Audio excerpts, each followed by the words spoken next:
ಆತ್ಮೀಯ ಸ್ಪರ್ಧಾ ಮಿತ್ರರಿಗೆಲ್ಲ ನನ್ನ ನಮಸ್ಕಾರಗಳನ್ನು ತಿಳಿಸುತ್ತಾ ಇಂದು ಕೆಪಿಎಸ್ಸಿ ಗ್ರೂಪ್ ಸಿ ಯಲ್ಲಿ ಬಂದಿರತಕ್ಕಂಥ ಕೆಲವೊಂದು ಕನ್ನಡ ವಿಶೇಷ ಮಾಹಿತಿಗಳನ್ನ ಕೆಲವೊಂದು ಇಂಪಾರ್ಟೆನ್ಸ್ಗಳನ್ನ ಏನ್ ಮಾಡೋಣ ಇವತ್ತಿನ ತರಗತಿಯಲ್ಲಿ ಚರ್ಚೆ ಮಾಡೋಣ. ಮೊದಲನೇದಾಗಿ ಕನ್ನಡದ ಮೊದಲ ಗದ್ಯ ಕೃತಿ ಯಾವುದು ಅಂತ ಕೇಳಿದ್ದಾರೆ. ಇಲ್ಲಿ ಆಯ್ಕೆಗಳನ್ನು ನೋಡಿದಾಗ ನಮಗೆ ಮೊದಲನೇದು ಪಂಚತಂತ್ರ ಅಂತ ಇದೆ, ಎರಡನೇದು ಧರ್ಮಾಮೃತ ಅಂತ ಇದೆ, ಮೂರನೇದು ಒಡ್ಡಾರಾಧನೆ ಇದೆ, ನಾಲ್ಕನೇದು ಜೈಮಿನಿ ಭಾರತ ಅಂತ ಇದೆ. ಸ್ಪರ್ಧಾರ್ಥಿಗಳೇ, ಇಲ್ಲಿ ನಾವು ಕೆಲವೊಂದು ಕೃತಿಗಳ ಬಗ್ಗೆ ನಮಗೆ ಮಾಹಿತಿ ಗೊತ್ತಿರಬೇಕು. ಯಾಕಂದ್ರೆ ಇಲ್ಲಿ ಮೊದಲ ಕೃತಿ ಕೇಳ್ತಿದ್ದಾರೆ, ಕನ್ನಡದ ಮೊದಲ ಕೃತಿ ಯಾವ್ದಾದ್ರೆ ಇಲ್ಲಿ ಉತ್ತರ ನಮಗೆ ಒಡ್ಡಾರಾಧನೆ ಆಗುತ್ತೆ. ಯಾವುದು? ಒಡ್ಡಾರಾಧನೆ. ಈ ಒಂದು ಕೃತಿಯನ್ನು ಬರೆದಿರ್ತಕ್ಕಂಥ ಕವಿ ಯಾರಪ್ಪ ಅಂದ್ರೆ ಶಿವಕೋಟಾಚಾರ್ಯ.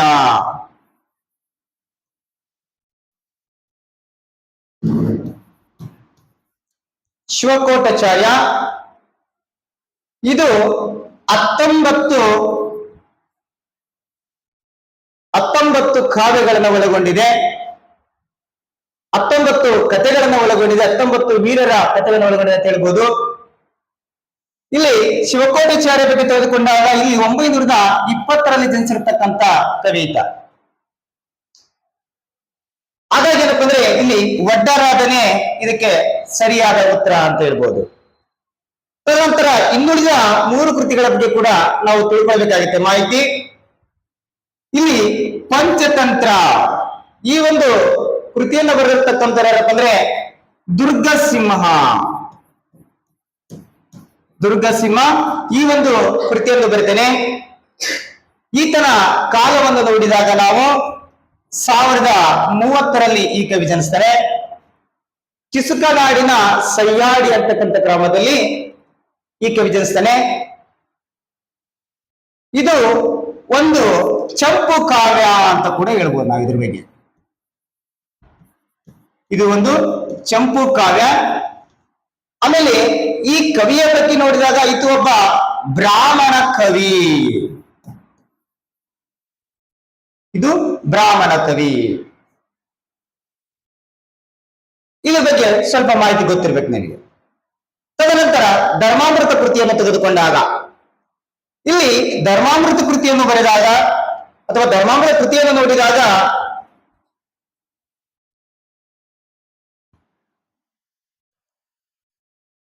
ಈ ಕೃತಿಯನ್ನು ಬರೆದಿರ್ತಕ್ಕಂಥ ಕವಿ ಯಾರಪ್ಪ ಅಂದ್ರೆ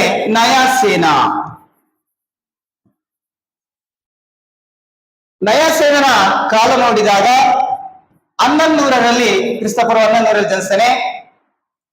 ಈತ ಒಬ್ಬ ಜೈನ ಕವಿ ಅಂತ ಕೂಡ ಹೇಳಬಹುದು.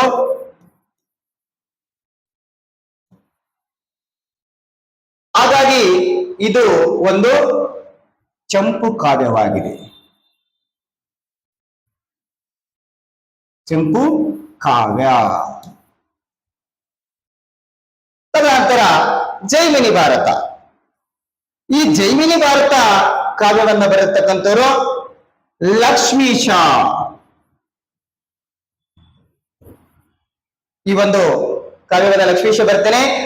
ಈತನ ಒಂದು ಕಾಲ 1550.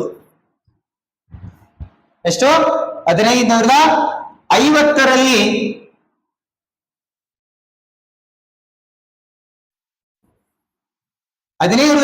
ಇರ್ತಕ್ಕಂಥ ಕವಿ ಯಾಕಂದ್ರೆ ಲಕ್ಷ್ಮೀಶ ಜೈಮಿನಿ ಭಾರತವನ್ನು ಬರ್ತೇನೆ. ಈತನ ಜನ್ಮಸ್ಥಳ ಸ್ವಲ್ಪ ನೋಡಿದಾಗ ಈತನ ಜನ್ಮಸ್ಥಳ ಚಿಕ್ಕಮಗಳೂರಿನ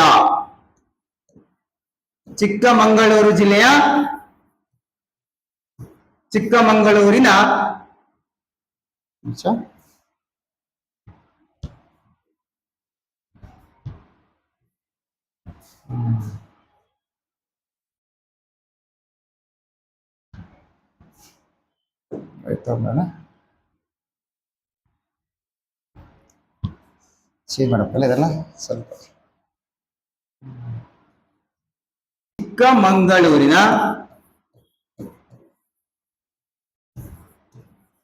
ದೇವನೂರಿನಲ್ಲಿ ಈ ಕವಿ ಜನಿಸ್ತಾನೆ. ಈತ ಒಬ್ಬ ಬ್ರಾಹ್ಮಣ ಕವಿ. ಇಷ್ಟೇನಪ್ಪ ಅಂದ್ರೆ ಕೆಲವೊಂದು ಅಂಶಗಳು ಈ 4 ಕೃತಿಗಳ ಬಗ್ಗೆ ನಮ್ಗೆ ಗೊತ್ತಿದ್ರೆ ಸಿ ಗ್ರೂಪ್ ಅಲ್ಲಿ ಆತನ ಒಂದು ಕಾಲವನ್ನ ಕೇಳಿ, ಆ ಕೃತಿಯ ಕವಿಯ ಜನ್ಮಸ್ಥಳ ಕೇಳಿ, ಆತ ಯಾವ ಮತ ವರ್ಗಕ್ಕೆ ಸೇರಿದ್ದಾನೆ ಅಂತಕ್ಕಂಥದ್ದಪ್ಪ ಅಂದ್ರೆ ಎಲ್ಲಾ ಅಂಶಗಳನ್ನ ನಾವಿಲ್ಲಿ ಅವರಿಗೆ ಸರಿ ಉತ್ತರವನ್ನು ಕೊಡ್ಬೋದು. ತದನಂತರ ಎರಡನೇ ಪ್ರಶ್ನೆಯನ್ನು ನೋಡಿದಾಗ ಬೆಟ್ಟದಾವರೆ ಇದು ಯಾವ ಸಂಧಿಗೆ ಉದಾಹರಣೆ ಅಂತ ಕೇಳಿದ್ದಾರೆ. ಯಾಕಂದ್ರೆ ಇಲ್ಲಿ ಗ್ರಾಮರ್ ಫಾಲ್ಟ್ ಇದೆ. ಇವಾಗ ಸಾಹಿತ್ಯಕ್ಕೆ ಕೇಳಿದ್ರೆ ಇಷ್ಟತ್ತು, ಇವಾಗ ಇದಂತೂ ಬಹಳ ಮುಖ್ಯ. ಸಂಧಿಗಳು, ಸಮಾಸಗಳು, ತಸ್ತವತಬ್ಬಗಳು, ಅನ್ಯದೇಶೀಯ ಪದಗಳು, ಬಿಡಿಸಿ ಬರೆಯಿರಿ, ಕೂಡಿಸಿ ಬರೆಯಿರಿ, ಇವೆಲ್ಲ ಬಹಳ ಅಂಶಗಳು ಬರ್ತವೆ. ಹಾಗಾಗಿ ಇಲ್ಲಿ ಸಂಧಿಯನ್ನ ಮೊದಲು ನೋಡೋಣ ಅಂತ. ಇಲ್ಲಿ ಬೆಟ್ಟ ಪ್ಲಸ್ ತಾವರೆ, ಬೆಟ್ಟದಾವರೆ ಯಾವ ಸಂಧಿಗೆ ಉದಾಹರಣೆ? ಆಪ್ಷನ್ ಏನಿದಾವೆ? ಎಣ್ ಸಂಧಿ ಇದೆ, ಲೋಪ ಸಂಧಿ ಇದೆ, ಆದೇಶ ಸಂಧಿ ಇದೆ, ಆಗಮ ಸಂಧಿ ಇದೆ. ಇದಕ್ಕೆ ಸರಿಯಾದ ಉತ್ತರ ಯಾವಪ್ಪ ಅಂದ್ರೆ ಆದೇಶ ಸಂಧಿ. ಯಾವ ಸಂಧಿ? ಆದೇಶ ಸಂಧಿ.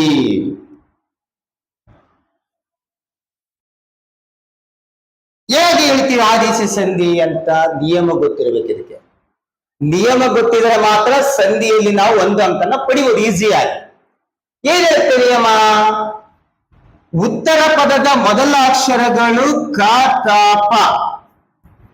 ಕಾತಾಪಗಳಿಗೆ ಸಂಧಿ ಪದದಲ್ಲಿ ಗ ದ ಬ ವ್ಯಂಜನಗಳು ಆದೇಶವಾಗಿ ಬಂದ್ರೆ ಅದನ್ನ ಆದೇಶ ಸಂಧಿ ಅಂತ ಕರೀತೀವಿ. ಅಂದ್ರೆ ಒಂದು ಎಕ್ಸಾಂಪಲ್ ಇವಾಗ ಬೆಟ್ಟದಾವರೆ ಅಂತ ಬಿಟ್ಟಿದ್ದಾರೆ. ಇವಾಗ ನಾನು ಇನ್ನೊಂದು ಕೆಲವು ಎಕ್ಸಾಂಪಲ್ ನೋಡೋಣ ಅಂತ. ಇವಾಗ ಹಳೆಗನ್ನಡ ಅಂತ ತಗೊಳ್ಳಿ. ಹಳೆ ಪ್ಲಸ್ ಕನ್ನಡ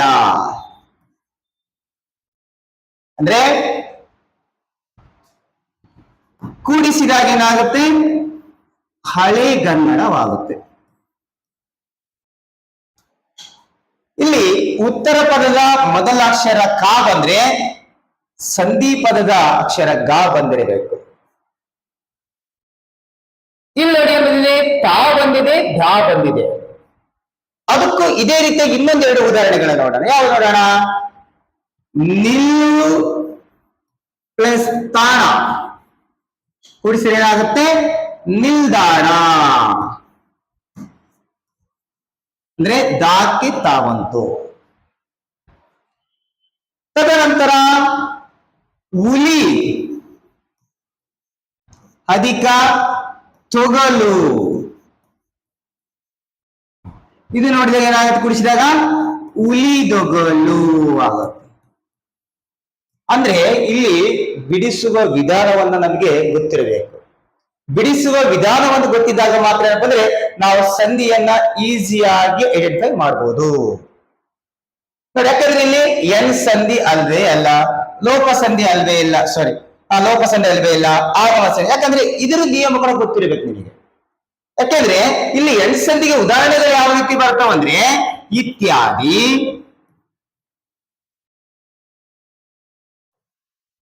ಕೋಟ್ಯಾಧಿಪತಿ,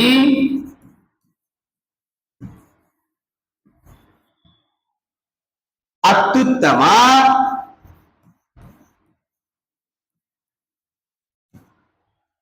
ನೋಡಿ ಈ ತರ ಉದಾಹರಣೆಗಳು ಬರ್ತವೆ ಎಣ್ಸಂಧಿಗೆ.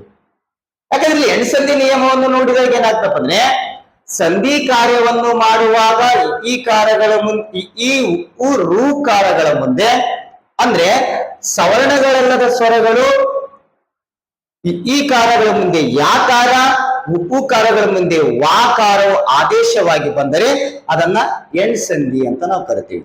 ಅಂದ್ರೆ ಈ ಮತ್ತು ವಾಕಾರಗಳು ಆಗಬಾರ. ಅಂದ್ರೆ ಇಲ್ಲಿ ನಾವು ಉದಾಹರಣೆ ಹೆಂಗ್ ಕೇಳೋಕೆ ಈ ಮತ್ತು ವಾ ಒತ್ತಕ್ಷರಗಳು. ಅಂದ್ರೆ ಇನ್ನೊಂದು ಎಕ್ಸಾಂಪಲ್ ಮನ್ವಂತರ ತಗೊಳ್ಳಿ. ಮನ್ವಂತರ ಅಂದ್ರೆ ವಾ ಮತ್ತು ಯಾ ಒತ್ತಕ್ಷರ ಇರ್ತಕ್ಕಂಥ ಪದಗಳು ಎಲ್ಲಿರ್ತಾವ ಅವು ನಮಗೆ ಇವು ಎಣ್ಸಂಧಿ ಉದಾಹರಣೆ ಅಂತ ಕಂಡುಹಿಡಬಹುದು ನಾವು. ತದನಂತರ ಲೋಪಸಂಧಿ ನೋಡೋಣ ಅಂತ. ಲೋಪಸಂಧಿ ಕೆಲವೊಂದು ಉದಾಹರಣೆಗಳನ್ನ ನೋಡೋಣ. ಲೋಪಸಂಧಿ ನಿಯಮ ಏನ್ ಹೇಳುತ್ತೆ? ಸ್ವರಗಳ ಮುಂದೆ ಸ್ವರಗಳು ಬಂದು ಸಂಧಿ ಕಾರ್ಯ ಮಾಡುವಾಗ ಪೂರ್ವ ಪದದ ಕೊನೆಯ ಅಕ್ಷರ ಕಾಣೆಯಾಗುವುದನ್ನು ಲೋಪ ಸಂಧಿ ಅಂತ ಕರಿತೀವಿ. ಅದರಲ್ಲಿ ಎರಡು ಸ್ವರಗಳು ಬರಬೇಕು. ಪೂರ್ವ ಪದದ ಅಕ್ಷರ ಸ್ವರ ಬಂದಿರಬೇಕು, ಉತ್ತರ ಪದ ಅಕ್ಷರ ಸ್ವರ ಬಂದಿರಬೇಕು. ಅದಕ್ಕೊಂದೆರಡು ಉದಾಹರಣೆಗಳನ್ನ ಅರ್ಥ ಆಗುತ್ತೆ ನಿಮಗೆ. ಇವಾಗ ಊರು ಪ್ಲಸ್ ಊರು ಅಂದ್ರೆ ಇದು ಪೂರ್ವ ಪದ, ಇದು ಉತ್ತರ ಪದ. ಇವೆರಡು ಕೂಡಿಸಿ ಬರೋ ಪದವನ್ನು ಅಂತ ಕರಿತೀವಿ ನಾವು ಸಂಧಿ ಪದ ಅಂತ ಕರಿತೀವಿ. ಕೂಡಿಸಿದ್ರೆ ಊರೂರು ಅಂತ ಆಗತ್ತೆ. ಅಂದ್ರೆ ಇಲ್ಲಿ ಪೂರ್ವ ಪದದ ಕೊನೆಯ ಅಕ್ಷರ ಏನಾಗಿರುತ್ತೆ ಉ, ಉಚ್ಚಾರಣೆ ತಗೋಬೇಕು ನಾವು, ಹೂ ಆಗತ್ತೆ. ತದನಂತರ ಇಲ್ಲಿ ಉತ್ತರ ಪದದ ಮೊದಲ ಅಕ್ಷರ ಏನಾಗಿದೆ ಹೂ ಆಗಿದೆ. ಅಂದ್ರೆ ಈ ಎರಡನ್ನ ಕೂಡಿಸಿ ಬರೆದಾಗ ನಮಗೇನಾಗುತ್ತೆ, ಈ ಹೂ ಇದೆಲ್ಲ ಇಲ್ಲಿ ಇಲ್ಲ, ಕಾಣಿಯಾಗಿದೆ. ಯಾಕಂದ್ರೆ ಇಲ್ಲಿ ಏನಿದೆ ದೊಡ್ಡ ಹೂ ಇದೆ, ಇಲ್ಲಿ ಸಣ್ಣ ಹೂ ಬರಬೇಕು. ಯಾಕಂದ್ರೆ ಸಣ್ಣ ಹೂ ಲೋಪ ಆದ್ರೆ ಇದನ್ನ ಹೂ ಲೋಪ ಸಂಧಿ ಅಂತ ಕರಿತೀವಿ ನಾವು. ಯಾಕಂದ್ರೆ ಇಲ್ಲಿ ಸ್ಮಾಲ್ ಹೂ ಇದೆ ಇಲ್ಲಿ, ಬಟ್ ಇಲ್ಲಿ ಇಲ್ಲ, ಕಾಣೆಯಾಗಿದೆ. ಇನ್ನೊಂದೆರಡು ನೋಡೋಣ. ನಮ್ಮೂರು ಅಂತ ಬರುತ್ತೆ ಉದಾಹರಣೆಗೆ. ನಮ್ಮ ಪ್ಲಸ್ ಊರು ಕೂಡಿಸಿದ್ರೆ ಏನಾಗುತ್ತೆ ನಮ್ಮೂರು ಅಂತ ಆಗುತ್ತೆ. ನೋಡಿ ಇಲ್ಲಿ ಏನ್ ಲೋಪ ಆಗಿದೆ, ಪೂರ್ವ ಪದದ ಕೊನೆಯ ಅಕ್ಷರ ಲೋಪ ಆಗಿದೆ. ನೋಡ್ಬೇಕು ನೀವು ಇಲ್ಲಿ ನೋಡಿ, ಇಲ್ಲಿ ಹೂ ಇದೆ ಅಂದ್ರೆ ಇಲ್ಲಿ ಆ ಇಲ್ಲ. ಪೂರ್ವ ಪದದ ಕೊನೆಯ ಅಕ್ಷರ ಏನಾಗಿದೆ ಇಲ್ಲಿ ಆ ಕಾಣಿದ, ಹಾಗಾಗಿದ್ದು ಆ ಲೋಪ ಅಂತ ಕರಿತೀವಿ ನಾವು. ಅಂದ್ರೆ ಆ ಲೋಪವಾಗಿದೆ. ಇನ್ನು ತುಂಬಾ ಬರ್ತವೆ. ನೀರನ್ನು, ನೀರಲ್ಲಿ, ದೇವರಿಂದ, ಜನಕ್ಕೆಲ್ಲ, ಈ ತರ ಅನೇಕ ಉದಾಹರಣೆ ಹಾಕಿದ್ರೆ ಲೋಪ ಸಂಧಿಗೆ ಬರ್ತವೆ. ತದನಂತರ ಆಗಮ ಸಂಧಿಗೆ ಒಂದೆರಡು ಉದಾಹರಣೆ ನೋಡೋಣ. ಇಲ್ಲಿ ಆಗಮ ಸಂಧಿ ನಿಯಮ ಕೂಡ ನಿಮ್ಗೆ ಗೊತ್ತಿರಬೇಕು. ಯಾಕಂದ್ರೆ ಸಂಧಿಯಲ್ಲಿ ಯಾವ್ದಾದ್ರು ಕೇಳಬಹುದು ಅವರು. ಇಲ್ಲಿ ಆದೇಶ ಸಂಧಿ ಕೇಳ್ಯಾರಂತ ಮತ್ತೆ ಮುಂದ ಎಕ್ಸಾಮ್ ಆದೇಶ ಸಂಧಿ ಕೇಳಂಗಿಲ್ಲ. ಆದೇಶ ಕೇಳ್ಬೋದು, ಲೋಪ ಕೇಳ್ಬೋದು, ಆಗಮ ಕೇಳ್ಬೋದು, ಇನ್ನು ಕೇಳ್ಬರ್ತೇವೆ ಗುಣ ಸಂಧಿ ಕೇಳ್ಬೋದು, ಚುತ್ವ ಸಂಧಿ ಕೇಳ್ಬೋದು, ಅನುನಾಸಿಕ ಸಂಧಿ ಕೇಳ್ಬೋದು. ಒಟ್ಟು ಸಂಧಿಗಳು 10 ಸಂಧಿಗಳು ಬರ್ತವೆ. ಕನ್ನಡ ಸಂಧಿಗಳು 3 ಬರ್ತವೆ, ಸಂಸ್ಕೃತ ಸಂಧಿಗಳು 7 ಬರ್ತವೆ. ಆದರೆ ಆ 10 ಸಂಧಿಗಳ ನಿಯಮವನ್ನ ಮತ್ತು ಉದಾಹರಣೆಗಳನ್ನ ತಿಳ್ಕೊಂಡಿರ್ಬೇಕಾಗುತ್ತೆ. ಇಲ್ಲಿ ಆಗಮ ಸಂಧಿಯ ನಿಯಮ ಏನಾಗ್ತಪ್ಪ ಅಂದ್ರೆ, ಸ್ವರಗಳ ಮುಂದೆ ಸ್ವರಗಳು ಬಂದು ಸಂಧಿ ಕಾರ್ಯ ಮಾಡುವಾಗ ಸಂಧಿ ಪದದ ಎಲ್ಲಾ ಪದಗಳು ಸಂಧಿಯಲ್ಲಿ ಇದ್ದು ಹೊಸದಾಗಿ ಒಂದು ಅಕ್ಷರ ಬಂದು ಸೇರುವುದನ್ನು ಆಗಮ ಸಂಧಿ ಅಂತ ಕರಿತೀವಿ. ಇವಾಗ ಸ್ವರದ ಮುಂದೆ ಸ್ವರವು ಬರಬೇಕಂತ ಹೇಳ್ತಾರೆ. ಸ್ವರ ಅಂದ್ರೆ ನಮಗೆ ನೆನಪಿರ್ಬೇಕು. ಸಂಧಿ ಯಾವುದೇ ಬಿಡಿಸಬೇಕಾದ್ರೆ ನೀವು ಗೊತ್ತಿರ್ಬೇಕು ನಿಮಗೆ. ಇದು ಪೂರ್ವ ಪದ ಉತ್ತರ ಪದ ಕಂಪಲ್ಸರಿ ಗೊತ್ತಿರಲೇಬೇಕು ನಿಮಗೆ. ಪೂರ್ವ ಪದ ಯಾವ್ದು ಕರಿತೀವಿ, ಉತ್ತರ ಪದ ಯಾವ್ದು ಕರಿತೀವಿ, ಸಂಧಿ ಪದ ಯಾವ್ದು ಕರಿತೀವಿ ಅಂತ ಇದು ಪ್ರತಿಯೊಬ್ಬರು ತಿಳ್ಕೊಂಡಿರ್ಲೇಬೇಕು ನೀವು. ಯಾವ್ದು ಉತ್ತರ ಪದ ಅದು ಗೊತ್ತಿರ್ಬೇಕು ನನಗೆ. ಯಾಕಂದ್ರೆ ಇಲ್ಲಿ ಸಂಧಿಗಳು ಆಗದೆ ಉತ್ತರ ಪದ, ಪೂರ್ವ ಪದ, ಸಂಧಿ ಪದ ಈ 3 ಪದ ಗೊತ್ತಿರ್ಬೇಕು ನಮಗೆ. ಇಲ್ಲಿ ಆಗಮ ಸಂಧಿ ಬಂದಾಗ ಬಹಳ ಈಸಿ ಇದು. ಏನಪ್ಪ ಅಂದ್ರೆ ಇಲ್ಲಿ ಶಾಲೆ ಪ್ಲಸ್ ಅನ್ನು ಕೂಡಿಸಿದ್ರೆ ಶಾಲೆಯನ್ನು,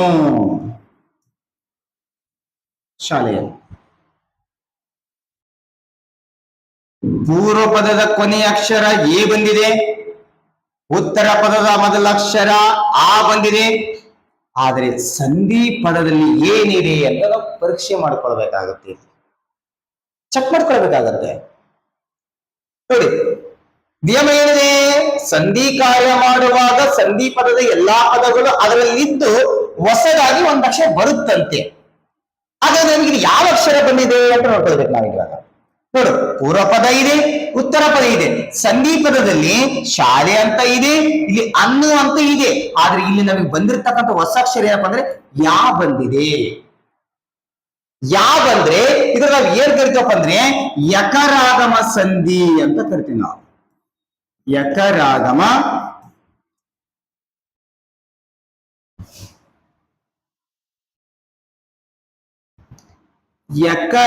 ಯಕರಾಗಮ ಸಂಧಿ.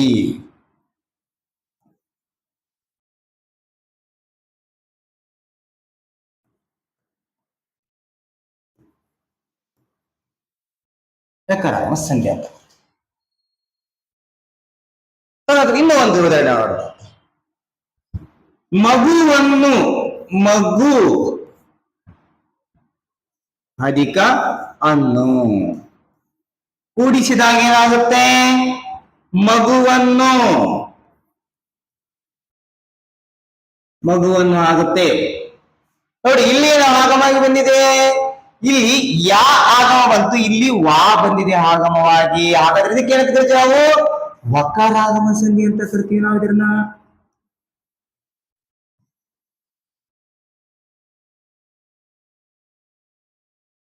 ವಕಾರಾಗಮ ಸಂಧಿ ಅಂತ ಕರಿತೀವಿ. ಇಷ್ಟು ಏನಪ್ಪಾ ಅಂದ್ರೆ ಸಂಧಿಗಳ ಬಗ್ಗೆ ನಿಮಗೆ ಮಾಹಿತಿ ಗೊತ್ತಿರಬೇಕು. ಸಂಧಿಗಳ ಮಾಹಿತಿ ಗೊತ್ತಿದ್ರೆ ನಿಮ್ಗೆ ಈಸಿಯಾಗಿ ಏನಪ್ಪಾ ಅಂದ್ರೆ ಅಂಕಗಳನ್ನ ಪಡಿಬಹುದು. ತದನಂತರ ಮುಂದಿನ ಪ್ರಶ್ನೆಗೆ ಹೋಗೋಣ ನಾವು. ಮೂರನೇ ಪ್ರಶ್ನೆಯನ್ನು ತೆಗೆದುಕೊಂಡಾಗ, ಮೂರನೇ ಪ್ರಶ್ನೆ ಏನಿದೆಪ್ಪ ಅಂದ್ರೆ, ಕ್ರಿಯೆ ಪೂರ್ಣವಾಗಿದೆ ಎಂಬ ಅರ್ಥವನ್ನು ಸೂಚಿಸುವುದು ಇದರಲ್ಲಿ ಯಾವ ಪದ? ಬಹಳ ಸಿಂಪಲ್ ಇದೆ ಉತ್ತರ. ಏನಿದೆ? ಕರ್ಮಪದನ, ಕ್ರಿಯಾಪದನ, ಉತ್ತರ ಪದನ, ಧಾತು ಪದನ. ಇವು 4 ಪದಗಳ ಬಗ್ಗೆ ನಿಮ್ಗೆ ಗೊತ್ತಿರಬೇಕು. ಈ 4 ಪದಗಳ ಬಗ್ಗೆ ನಿಮಗೆ ಗೊತ್ತಿರಬೇಕು. ಕರ್ತೃಪದ ಅಂದ್ರೆ ಏನು, ಧಾತು ಪದ ಅಂದ್ರೆ ಏನು, ಆಯ್ತಾ? ಇವಾಗ ಅದಕ್ಕೊಂದು ಎಕ್ಸಾಂಪಲ್ ನಾನು ಕೊಡ್ತೀನಿ ನಿಮಗೆ. ಉದಾಹರಣೆ, ಒಂದು ಸೆಂಟೆನ್ಸ್ ಬರ್ತೀನಿ ಅಂತ, ಆ ಸೆಂಟೆನ್ಸ್ ಮುಖಾಂತರ ನಾವು ಇದನ್ನ ಅರ್ಥ ಮಾಡ್ಕೊಂಡ್ಬಿಡೋಣ ಅಂತ.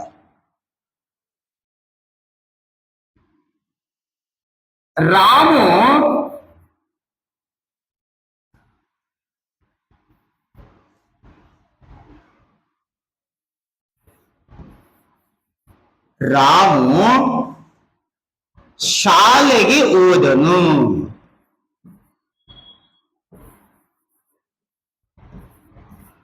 ಇದು ಒಂದು ಸರಳ ವಾಕ್ಯ. ರಾಮು ಶಾಲೆಗೆ ಹೋದರಂತಕ್ಕಂಥ ಸರಳ ವಾಕ್ಯ, ಹೌದಾ? ಈ ವಾಕ್ಯವನ್ನ ಇಟ್ಟುಕೊಂಡು ನಾವು ಈ 4 ಪದಗಳನ್ನ ಕೆಳಗಿರ್ತಕ್ಕಂಥ ಹಾಗೆಗಳಿಗೆ ಅರ್ಥ ಮಾಡ್ಕೊಳ್ಳೋಣ, ಹೌದಾ? ಇಲ್ಲಿ ಕ್ರಿಯೆ ಪೂರ್ಣವಾಗಿದೆ ಎಂಬ ಅರ್ಥವನ್ನು ಸೂಚಿಸುವಂತ ಪದಕ್ಕೆ ನಾವೇನ್ ಕರಿತೀವಿ? ಕ್ರಿಯಾಪದ ಅಂತ ಕರಿತೀವಿ. ಆನ್ಸರ್ ಇಸ್ ಕ್ರಿಯಾಪದ. ಉತ್ತರ ಏನಿದು? ಕ್ರಿಯಾಪದ. ಹಾಗಾದ್ರೆ ಕ್ರಿಯಾಪದ ಅಂದ್ರೆ ಗೊತ್ತಿರ್ಬೇಕಲ್ಲ ನಿಮ್ಗೆ. ಯಾವ್ದನ್ನ ಕ್ರಿಯಾಪದ ಅಂತ ಕರಿತೀವಿ? ಇದರಲ್ಲಿ ಕರ್ಮಪದ ಯಾವ್ದಂತ ಕರಿತೀವಿ, ಕರ್ತೃಪದ ಯಾವ್ದು, ಧಾತು ಅಂತ ಯಾವ್ದು ಕರಿತೀವಿ? ನೋಡಿ, ರಾಮು ಅಂತಕ್ಕಂಥದ್ದು ಯಾವ ಪದಪ್ಪ ಅಂದ್ರೆ ಇದು ಕರ್ತೃಪದ. ಕರ್ತೃಪದ ಯಾವ ವ್ಯಕ್ತಿಯಿಂದ ಕಾರ್ಯ ಪ್ರಾರಂಭವಾಗುತ್ತಲ್ಲ ಆ ವ್ಯಕ್ತಿಯನ್ನು ನಾವೇಂತ ಕರಿತೀವಿ? ಕರ್ಮಪದ ಅಂತ ಕರಿತೀವಿ. ಹಾಗಾದ್ರೆ ಇಲ್ಲಿ ರಾಮು ಏನಾಗ್ತಾನೆ? ರಾಮು ಕರ್ಮಪದ ಆಗ್ತಾನೆ.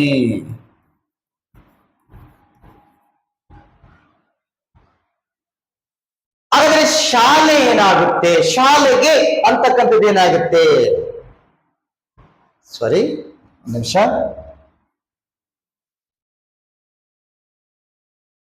ಇಲ್ಲಿ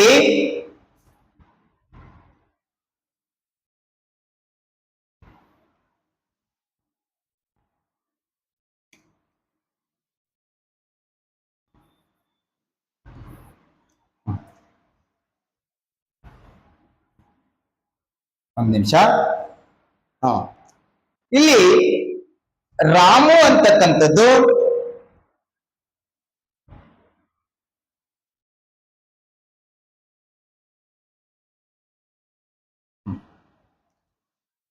ರಾಮು ಅಂತಕ್ಕಂಥದ್ದು ಆಯ್ತು ನಮಗೆ ಇಲ್ಲಿ ಇವಾಗ.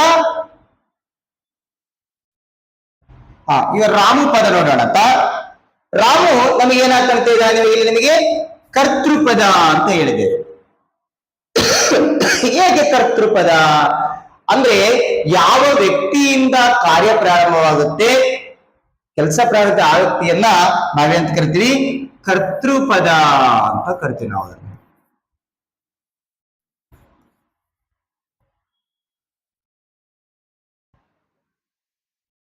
ಎಂತ ಕರಿತೀವಿ? ಕರ್ತೃಪದ.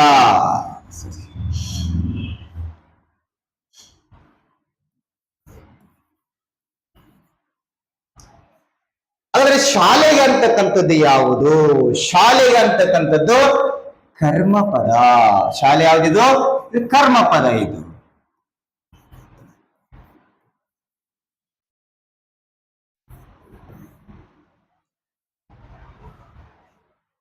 ಇಲ್ಲಿ ಕೊನೆಗಿದೆ ಪದ ನಮಗೆ ಓದನು ಅಂತಕ್ಕಂಥದ್ದು, ಇದು ನಮಗೆ ಕ್ರಿಯಾಪದ ಅಂತ ಕರಿತೀವಿ ನಾವು. ಏನ್ ಕರಿತೀವಿ? ಕ್ರಿಯಾಪದ. ಅಂದ್ರೆ ಇಲ್ಲಿ ಕ್ರಿಯೆ ಪೂರ್ಣವಾಗಿದೆ ಎಂಬ ಅರ್ಥವನ್ನು ಸೂಚಿಪದ ಯಾವುದು? ಕ್ರಿಯಾಪದ. ಯಾಕೆ ಇಲ್ಲಿ ರಾಮನು ಎಲ್ಲಿಗೆ ಹೋದ, ಶಾಲೆಗೆ ಹೋದ ಅಂತಕ್ಕಂಥ ಕ್ರಿಯೆ ನಮಗೆ ಇಲ್ಲಿರ್ತಕ್ಕಂಥದ್ದು. ಹಾಗಾದ್ರೆ ಧಾತು ಪದ ಅಂದ್ರೆ ಯಾವುದು? ಅದು ಕೂಡ ಗೊತ್ತಿರ್ಬೇಕು ನಮಗೆ. ಇಲ್ಲಿ ಧಾತು ಅಂದರೆ ಕ್ರಿಯಾಪದದ ಮೂಲ ರೂಪವನ್ನ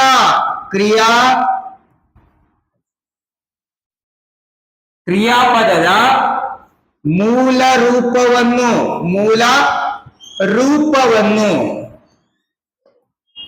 ಕ್ರಿಯಾಪದದ ಮೂಲ ರೂಪವನ್ನು ಧಾತು ಎಂದು ಕರೆಯುತ್ತೇವೆ. ಧಾತು. ಹಾಗಾದ್ರೆ ಇಲ್ಲಿ ಧಾತು ಎಲ್ಲಿದೆ ಅಂದ್ರೆ ಕ್ರಿಯಾಪದ ಅಂದ್ರೆ ಓದನು. ಹಾಗಾದ್ರೆ ಧಾತು ಅದರಲ್ಲಿ ಏನಾಗುತ್ತೆ? ಓಗು ಅಂತಕ್ಕಂಥದ್ದು ಧಾತು. ಇದು ಮೊದಲ ಪದ, ಮೂಲ ಪದ ಅಂತ ಕರಿತೀವಿ. ಅಥವಾ ಓದ ಅಂತಕ್ಕಂಥದ್ದು, ಹೋಗು ಅಂತಕ್ಕಂಥ ಏನಾಗುತ್ತೆ? ಇಲ್ಲಿ ಧಾತು ಆಗುತ್ತೆ. ಹಾಗೆ ಇರಬೇರೆ ಈ 4 ಆಯ್ಕೆಗಳ ಬಗ್ಗೆ ನಿಮಗೆ ಮಾಹಿತಿ ಗೊತ್ತಿರಬೇಕಾಗತ್ತೆ. ತದನಂತರ ಮುಂದಿನ ಪ್ರಶ್ನೆಯನ್ನು ನೋಡೋಣ. ಜನರು ಪ್ಲಸ್ ಎಲ್ಲ ಇಸ್ ಈಕ್ವಲ್ ಟು ಜನರೆಲ್ಲ, ಇದು ಯಾವ ಸಂಧಿಗೆ ಉದಾಹರಣೆ? ಮತ್ತೆ ಸಂಧಿ ಬಂತು ನೋಡಿ. ಯಾಕಂದ್ರೆ ಇವೆಲ್ಲ ಸಿಗುತ್ತಲೇ ಬಂದಿರ್ತಕ್ಕಂಥ ಪ್ರೇರೆ. 2017 ಕ್ವಶನ್ ಪೇಪರ್ ನೋಡ್ರಿ, 2016 ಕ್ವಶನ್ ಪೇಪರ್ ನೋಡ್ರಿ, ಅದರಲ್ಲಿ ಬಂದಿರ್ತಕ್ಕಂಥ ಇಲ್ಲ.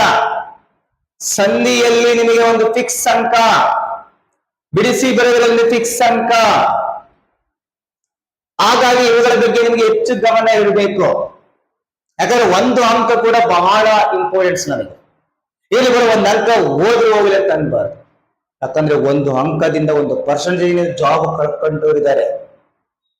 ಹಾಗಾಗಿ ಸ್ಪರ್ಧಾರ್ಥಿಗಳೇ, ಇಲ್ಲಿ ನೋಡಿ, ಜನರು ಪ್ಲಸ್ ಎಲ್ಲ ಜನರೆಲ್ಲ. ನಾನು ಈಗಾಗಲೇ ಹಿಂದಿನ ಪ್ರಶ್ನೆಯಲ್ಲಿ ಇದ್ರ ಬಗ್ಗೆ ಹೇಳಿದ್ದೀನಿ. ಆ ಪದವನ್ನು ನೋಡ್ಬೇಕು, ಆ ಪದ ಬಿಡಿಸುವ ವಿಧಾನವನ್ನು ತಿಳ್ಕೊಳ್ಬೇಕು. ಇದರಲ್ಲಿ ಏನು ಲೋಪ ಆಗಿದೆ, ಏನು ಆಗಮವಾಗಿದೆ, ಏನು ಆದೇಶವಾಗಿದೆ ಅಂತ ತಿಳ್ಕೊಬೇಕಾಗುತ್ತೆ. ನೋಡಿ, ಜನರು ಪ್ಲಸ್ ಎಲ್ಲ ಜನರೆಲ್ಲ. ನೋಡಿ, ಬಹಳ ಸಿಂಪಲ್ ಇದೆ. ಇಲ್ಲಿ ಪೂರ್ವ ಪದದ ಕೊನೆಯ ಅಕ್ಷರ ಏನಿದೆ? ಉ ಇದೆ. ಇಲ್ಲಿ ಉತ್ತರ ಪದದ ಮೊದಲ ಅಕ್ಷರ ಎ ಇದೆ. ಆದ್ರೆ ಇಲ್ಲಿ ಏನಾಗಿದೆ? ಉ ಇಲ್ಲ, ಎ ಬಂದಿದೆ. ಹಾಗಾದ್ರೆ ಯಾವ ಸಂಧಿಗೆ ಉದಾಹರಣೆ? ಉತ್ತರ ಯಾವ ಸಂಧಿಗೆ? ಲೋಪ ಸಂಧಿಗೆ ಉದಾಹರಣೆ. Exactly right answer. ಯಾವುದು? ಲೋಪ ಸಂಧಿ. ಯಾಕಂದ್ರೆ ಗುಣ ಸಂಧಿಗೆ ಅಲ್ಲ, ದೀರ್ಘ ಸಂಧಿ ಅಲ್ಲ, ಲುಪ್ತ ಸಂಧಿ ಅಲ್ಲ. ಯಾಕಂದ್ರೆ ಗುಣ ಸಂಧಿ ಒಂದೆರಡು ಉದಾಹರಣೆ ಹೇಳ ನಿಮ್ಗೆ. ಗುಣ ಸಂಧಿಗೆ ಉದಾಹರಣೆ ಹೇಗೆ ಬರುತ್ತೆ? ಮಹೇಶ. ಮಹೇಶ ಹೆಂಗ್ ಬಿಡಿಸ್ಬೇಕು? ಮಹಾ ಅಧಿಕ ಈಶಾ ಇಸ್ ಈಕ್ವಲ್ ಟು ಮಹೇಶ. ತದನಂತರ ಏನಾಗುತ್ತೆ? ಮಹೇಂದ್ರ.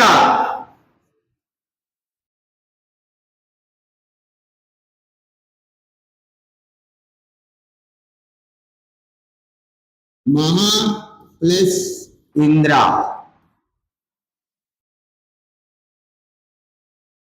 ಮಹರ್ಷಿ. ನೋಡಿ, ಇವೆಲ್ಲ ಗುಣಸಂಧಿ ಬರ್ತಕ್ಕಂಥ ಉದಾಹರಣೆಗಳು.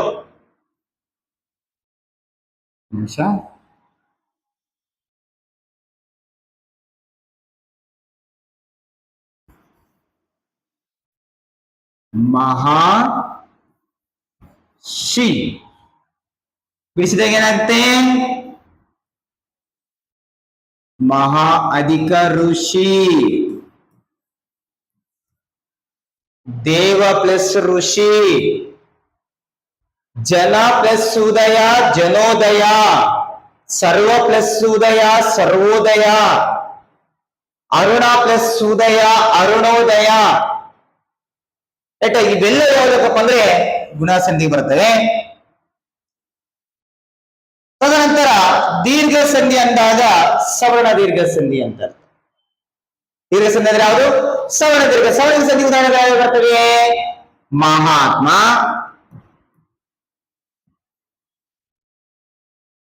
ದೇವಾಲಯ,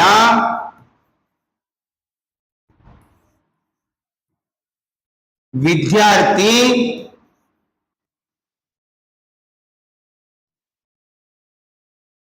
ಮಹಾತ್ಮ ಹೆಂಗ್ ಬಿಡಿಸ್ಬೇಕು? ಮಹಾ ಪ್ಲಸ್ ಆತ್ಮ.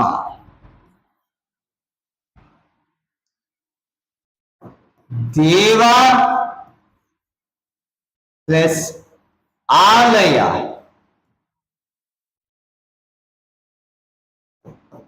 ವಿದ್ಯಾ ಪ್ಲಸ್ ಆರ್ತಿ. ಯಾಕಂದ್ರೆ ಇದು ಸಂಸ್ಕೃತ ಪದ, ಇದು ಸಂಸ್ಕೃತ ಸಂಧಿಯಲ್ಲಿ ಬರುತ್ತೆ. ಹಾಗೆ ಇದಕ್ಕೂ ಕೂಡ ಗೊತ್ತಿರಬೇಕಾಗುತ್ತೆ ನಮ್ಗೆ ಕೆಲವೊಂದು ಉದಾಹರಣೆಗಳು. ತದನಂತರ ಇಲ್ಲಿ ಲುಪ್ತ ಸಂಧಿ. ಲುಪ್ತ ಸಂಧಿ ಅಂದ್ರೆ ಲೋಪ ಸಂಧಿಯಲ್ಲಿ ಬರ್ತಕ್ಕಂಥ ಇನ್ನೊಂದು ವಿಧ. ಓಕೆ, ತದನಂತರ ಮುಂದಿನ ಪ್ರಶ್ನೆಗೆ ಹೋಗೋಣ ನಾವು.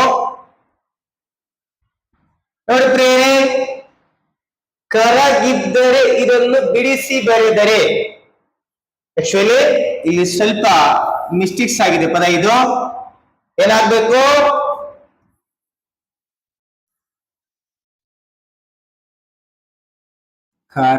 ಕರಗದಿದ್ದರೆ ಅಂತ ಈ ಪದ ಆಗ್ಬೇಕಾಗಿತ್ತು. ಕರಗದಿದ್ದರೆ. ಓಕೆ, ಇದನ್ನೇ ಬಿಡಿಸಿ ಬರೆದಾಗ ಹೇಗಾಗುತ್ತೆ ನೋಡಿ. ಬಿಡಿಸಿ ಬರೆಯುವ ವಿಧಾನ ಕೇಳಿ. ಬಿಡಿಸಿ ವಿಧಾನ ಬರೆಯೋ ಬಂತಂದ್ರೆ ನಿಮಗೆ ಆಟೋಮೆಟಿಕ್ ಆಗಿ ಎಲ್ಲಾ ಸಂಧಿಗಳು ಬರುವಂತ ಅರ್ಥ. ಮೊದಲು ಬಿಡಿಸಿ ವಿಧಾನವನ್ನು ನೋಡ್ಕೊಳ್ಬೇಕು. ನೋಡಿ, ಏನಿದೆ ಆಪ್ಷನ್? ಕರಗಿ ಇದ್ದರೆ, ಕರಗದೇ ಇದ್ದರೆ, ಕರಗ ಇದ್ದರೆ, ಕರಗಿದ್ದು ಇದ್ದರೆ. ಹಾಗಾದ್ರೆ ಇದರಲ್ಲಿ ಸರಿಯಾದ ರೂಪ ಯಾವುದು? ಓಕೆ, ಇಲ್ಲಿ ನೋಡ್ರಿ, ಇದನ್ನ ಸರಿಯಾದ ಬಿಡಿಸುವ ವಿಧಾನ ಯಾವ್ದಪ್ಪ ಅಂದ್ರೆ ನೋಡಿ, ಕರಗದಿದ್ದರೆ. ನೋಡಿ, ಕರಗದಿದ್ದರೆ ಅಂದ್ರೆ ಕರಗಿ ಇದ್ದರೆ ಅಲ್ಲ. ಅದು ಹಾಗಾಗಿ ಈ ಪದ ಕ್ಯಾನ್ಸಲ್ ಮಾಡೋಣ ನಾವು. ಈ ಪದ ಕೊಡ್ಕೋಬೇಕು ನಾವು. ಆದ್ರೆ ಇದಕ್ಕೆ ಸರಿಯಾದ ಉತ್ತರ ಕರಗದೇ ಇದ್ದರೆ. ಕರಗದೇ ಇದ್ದರೆ ಇದು ಸರಿಯಾದ ಉತ್ತರ.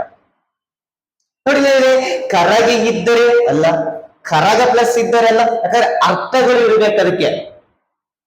ಒಂದು ಪದವನ್ನು ಬಿಡಿಸಿದಾಗ ಆ ಪೂರ್ವ ಪದದ ಅರ್ಥನೂ ಇರಬೇಕು, ಉತ್ತರ ಪದದ ಅರ್ಥನೂ, ಎರಡೂ ಪದಗಳ ಅರ್ಥ ಇರಬೇಕು ಬಿಡಿಸಿದಾಗ. ಆ ಎರಡೂ ಪದಗಳ ಅರ್ಥ ಇದ್ದರೆ ಮಾತ್ರ ರೇಖಕ್ಕೆ ನಾವು ಸಂಧಿ ಪದಗಳು ಅಂತ ಕರಿತೀವಿ.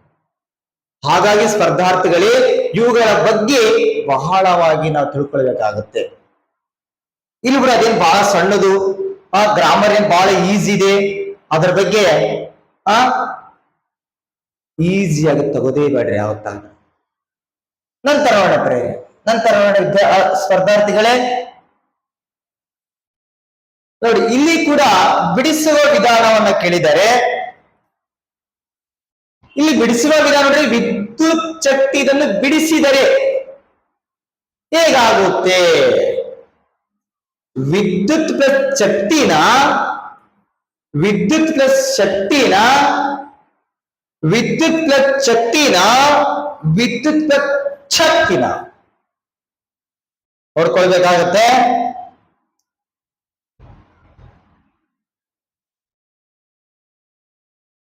ಕರೆಕ್ಟ್ ಆಗಿ ನೋಡ್ಕೋಬೇಕಾಗತ್ತೆ. ನೋಡಿ, ಯಾವ್ದು ಪದ ಸರಿ ಇದೆ?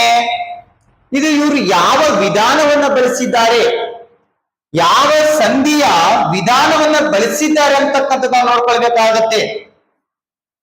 ನೋಡಿ, ಯಾವ ಸಂಧಿಯ ವಿಧಾನವನ್ನು ಬಳಸಿದ್ದಾರೆ ಅವರು? ವಿದ್ಯುತ್ ಪ್ಲಸ್ ಶಕ್ತಿ ಅಲ್ಲ, ವಿದ್ಯುತ್ ಪ್ಲಸ್ ಶಕ್ತಿ. ಸರಿನಾ? Okay, right answer. ಯಾಕೆ ಸರಿ? ಯು ಯಾಕೆ ತಪ್ಪು? ಇವು ಮೂರು ಯಾಕೆ ತಪ್ಪು? ಇದರಲ್ಲಿ ಏನಿದೆ ವ್ಯತ್ಯಾಸ ಅಂತ ನೋಡಿ. ವ್ಯತ್ಯಾಸ ನೋಡ್ಬೇಕಾಗ ನೋಡಿ, ವಿದ್ಯುತ್ ಪ್ಲಸ್ ಶಕ್ತಿ, ವಿದ್ಯುತ್ ಪ್ಲಸ್ ಶಕ್ತಿ, ವಿದ್ಯುತ್ ಪ್ಲಸ್ ಶಕ್ತಿ, ಶಕ್ತಿ. ಯಾಕಂದ್ರೆ ಇಲ್ಲಿ ಅನುವಾದದ ಅಪ್ಲೈ ಆಗಿರ್ತಕ್ಕಂಥ ನಿಯಮ ಯಾವ್ದಪ್ಪ ಅಂದ್ರೆ ಚುತ್ವ ಸಂಧಿ ನಿಯಮ ಅಪ್ಲೈ ಮಾಡಿದ್ದಾರೆ ಅವರಲ್ಲಿ. ಯಾವುದು? ಚುತ್ವ ಸಂಧಿ ನಿಯಮ ಗೊತ್ತಿರಬೇಕು ನಿನಗೆ. ಚುತ್ವ ಸಂಧಿ ನಿಯಮ ಏನಾಗುತ್ತೆ? ಸ ತ ದ ದನ್ನ ವರ್ಗಗಳಿಗೆ ಶ ಚ ಜ ಜಯ ವ್ಯಂಜನಗಳು ಆದೇಶವಾಗಿ ಬಂದರೆ ಅದರ ಚುತ್ವ ಸಂಧಿ ನಿಯಮ ಅಂತ ಕರೀತೀವಿ. ಆದ್ರೆ ಇಲ್ಲಿ ಏನ್ ಬಂದಿದೆ ನೋಡಿ, ತಾ ವರ್ಗಕ್ಕೆ ಶ ವರ್ಗ ಬಂದಿದೆ. ಏನ್ ಬಂದಿದೆ?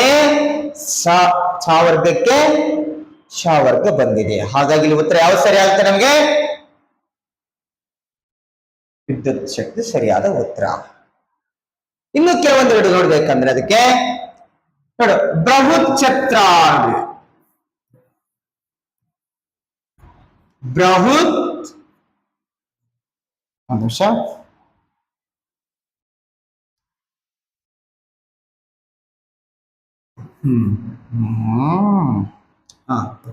ಬೃಹತ್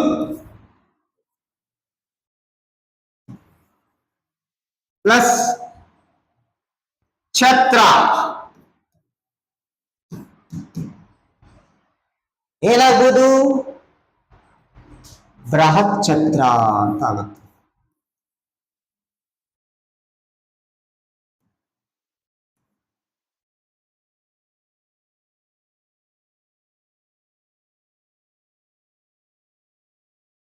ಸತ್ ಪ್ಲಸ್ ಜನ, ಸತ್ ಪ್ಲಸ್ ಜನ ಇಸ್ ಈಕ್ವಲ್ ಟು ಸಜ್ಜನ.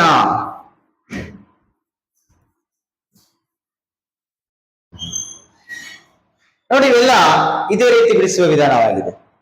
ಹಾಗಾಗಿ ಸ್ಪರ್ಧಾರ್ಥರೇ ಸ್ವಲ್ಪ ಬಿಡಿಸುವ ವಿಧಾನವನ್ನ ನೀವು ಕಲ್ಕೋಬೇಕಾಗುತ್ತೆ. ಇಲ್ಲಾಂದ್ರೆ ಇದರಲ್ಲಿ ಅಂಕಗಳು ಬಹಳ ಕಷ್ಟ ನಾವು ಪಡೆಯೋದು. ನೋಡಿ, ಬಿಡಿಸುವ ವಿಧಾನ ಬಹಳ ಕೇಳಿದ್ರೆ ಇವೆಲ್ಲ ನಾವು ತೆಗೆದಿರ್ತಕ್ಕ ಪ್ರಶ್ನೆಗಳಲ್ಲ. 2016-17ರಲ್ಲಿ ಕೇಳಿರ್ತಕ್ಕಂಥ ಪ್ರಶ್ನೆಗಳೇ ನಿಮ್ಮ ಮುಂದೆ ನಾವು ಮತ್ತೆ ಮರಳಿ ತರ್ತಾ ಇದ್ದೀವಿ. ಅವುಗಳ ಬಗ್ಗೆ ಸ್ವಲ್ಪ ಗಮನ ಇರಲಿ.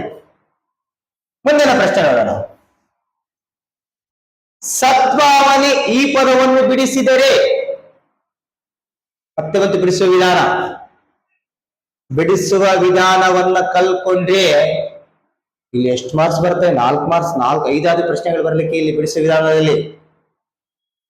ಸದ್ಭಾವನೆ ಈ ಪದವನ್ನು ಬಿಡಿಸಿದರೆ ಸದ್ ಪ್ಲಸ್ ಭಾವನೆ, ನೋಡ್ರಿ, ಸದ್ ಪ್ಲಸ್ ಭಾವನೆನ, ಸದ್ ಪ್ಲಸ್ ಭಾವನೆನ, ಸದ್ ಪ್ಲಸ್ ಭಾವನೆನ, ಸದ್ಭಾ ಪ್ಲಸ್ ವನೆನ. ಯಾವ್ದು ಸರಿಯಾದ ಉತ್ತರ? ಇದರಲ್ಲಿ ಸರಿಯಾದ ಉತ್ತರ ಯಾವುದು? ಸದ್ ಪ್ಲಸ್ ಭಾವನೆ. ಇದು ಯಾವ ಸಂಧಿಗೆ ಅಂತ ಹೇಳ್ತೀರಾ? ಇದು ಜಸ್ತ್ವ ಸಂಧಿಗೆ ಉದಾಹರಣೆ. ಜಸ್ತ್ವ ಸಂಧಿ, ಜಸ್ತ್ವ ಸಂಧಿಗೆ ಉದಾಹರಣೆಯಾಗಿದೆ ಇದು. ಜಸ್ತ್ವ ಸಂಧಿಯನ್ನ ಬಿಡಿಸುವ ವಿಧಾನ ಇದು. ಜಸ್ತ್ವ ಸಂಧಿ ನಿಯಮ ಏನಾಗುತ್ತೆ?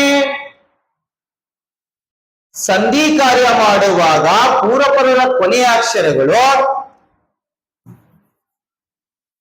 ಕ, ತ, ಪ. ಸರಿನಾ? ಸಾರಿ,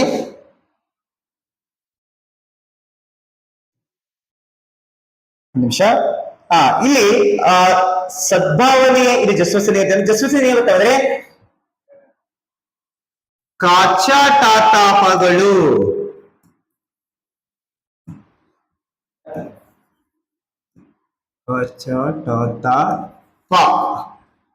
ವ್ಯಂಜನಗಳು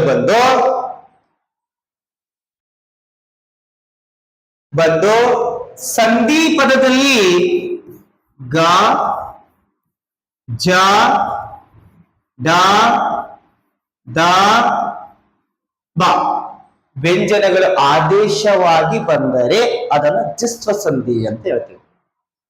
ಆದರೆ ನೋಡಿ, ಇಲ್ಲಿ ಪೂರ್ವ ಪದದಲ್ಲಿ ತಾ ಬಂದಿದೆ ಅಂದ್ರೆ ನಮಗಿಲ್ಲಿ ತಾ ಇದೆ ಅಂತ ಅರ್ಥ.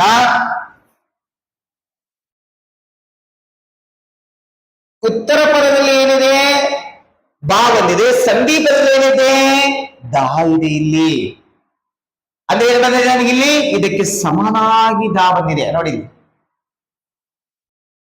ಹಾಗಾಗಿ ಇದಕ್ಕೆ ಇನ್ನೊಂದೆರಡು ಅರ್ಥ ಆಗಿಲ್ಲ ಅಂದಾಗ ಇನ್ನೊಂದೆರಡು ಉದಾಹರಣೆಗಳನ್ನ ತಿಳಿಸ್ತೀನಿ ನಾನು ನಿಮಗೆ.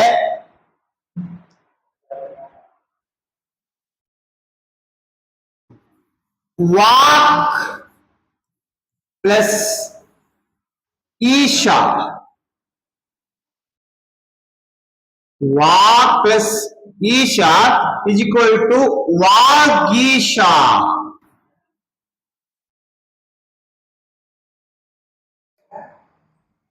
ಕಾಚಾಟ ತಪಗಳು ಬಂದಾಗ ಗಾಚಾಟದ ಕಥೆ ಇದೀರಾ ಇಲ್ಲಿ. ವಾಕ್ ಪ್ಲಸ್ ಈಶಾ ವಾಗೀಶಾ. ತದನಂತರ ಸದ್ಭಾವನೆ ಅಂತೂ ಬಿಡಿಸಿದ್ದಾರೆ ಇಲ್ಲಿ. ಷಡಾನನ, ಷಟ್ ಪ್ಲಸ್ ಆನನ ಏನಾಗುತ್ತೆ? ಷಡಾನನ. ಯಾಕಂದ್ರೆ ಇಲ್ಲಿ ಟಾ ಬಂದಿದೆ, ಇಲ್ಲಿ ಡಾ ಬರಬೇಕು ಆಯ್ತಾ. ಅಪ್ ಪ್ಲಸ್ ದಿ ಏನಾಗುತ್ತೆ? ಅಪ್ ಪ್ಲಸ್ ದಿ ನೋಡಿ, ಜಸ್ಟ್ ಇದು ಕೂಡ್ಸಿರಿ ಅಬ್ದಿ. ಅಬ್ದಿ ಅಂದ್ರೆ ಏನು? ಸಮುದ್ರ ಆಯ್ತಾ. ಇಲ್ಲಿ ವಾಕ್ ಅಂದ್ರೆ ನಡೆದಾಡು, ಶಟ್ ಅಂದ್ರೆ ಎಂಟು, ಆನಂದ ಅಂದ್ರೆ ಮುಖ. ಯಾಕಂದ್ರೆ ಸಂಸ್ಕೃತ ಪದಗಳಿವು. ವಾಕ್ ಅಂದ್ರೆ ಈಶ, ವಾಕ್ ಈಶ ಅಂದ್ರೆ ನಡೆದಾಡುವ ದೇವರು, ನಡೆದಾಡುವ ಪರಮಾತ್ಮ ಅಂತ ಅರ್ಥ. ಷಟ್ ಆನನ ಅಂದ್ರೆ ಷಟ್ ಅಂದ್ರೆ ಎಷ್ಟು? ಆರು, ಅಂದ್ರೆ ಆರು ಮುಖವುಳ್ಳವನನ್ನು ಷಡಾನನ ಅಂತ ಕರಿತೀವಿ ನಾವಿಲ್ಲಿ. Up plus the, up the ಅಂದ್ರೆ ಏನು? ಸಮುದ್ರ, ಸಮುದ್ರದ ವರ್ಣನಿಗೆ ನಾವು ಅಬ್ದಿ ಅಂತ ಕರಿತೀವಿ. ಹಾಗಾಗಿ ಸ್ಪರ್ಧಾ ಮಿತ್ರರೇ, ತಮಗೆಲ್ಲ ಬಿಡಿಸುವ ವಿಧಾನವನ್ನ ಗೊತ್ತಿರಬೇಕು. ತದನಂತರ ಮುಂದೆ ನೋಡೋಣ.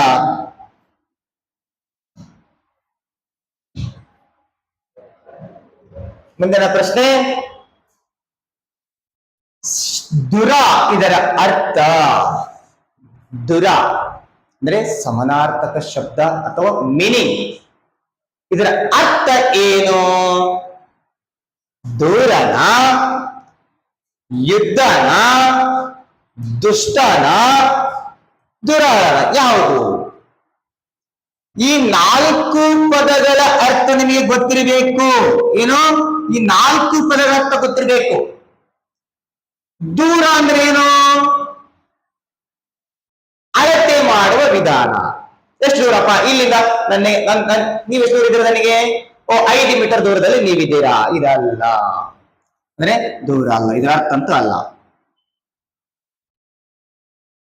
ದುಷ್ಟ, ದುಷ್ಟ ಅಂದ್ರೆ ಏನು? ಕೆಟ್ಟವ. ಪಾಪಿ ನೋಡಿದ ಅರ್ಥಗಳೇನು ಬರುತ್ತೆ? ಕೆಟ್ಟವ. ಪಾಪಿ. ದುರಾಳ ಅಂದ್ರೆ ಇದು ಕೂಡ ಮೋಸಗಾರ.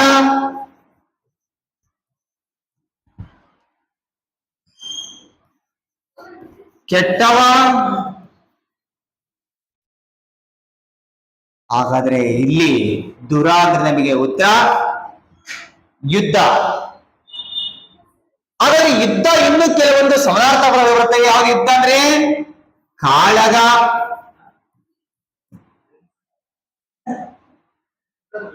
ಜವಾಬ್ದಾರಿ,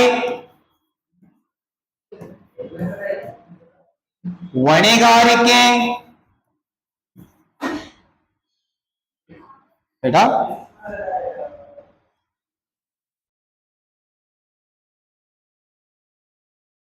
ಜವಾಬ್ದಾರಿ, ಸಂಘರ್ಷ,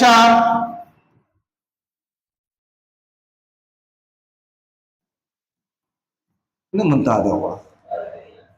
ಅಂದ್ರೆ ದೂರ ಅಂದ್ರೆ ಒಂದು ಅಳತೆ ಮಾಡುವ ವಿಧಾನವನ್ನು ದೂರ ಅಂತ. ಹಾಗಾಗಿ ಉತ್ತರ ಯಾವ್ದಿಲ್ಲ ನನಗೆ? ಯುದ್ಧ ಅಂತಕ್ಕಂಥದ್ದು ಸರಿಯಾದ ಉತ್ತರ. ಇವುಗಳ ಬಗ್ಗೆ ಸ್ವಲ್ಪ ಗೊತ್ತಿರಲಿ ನಿಮಗೆ.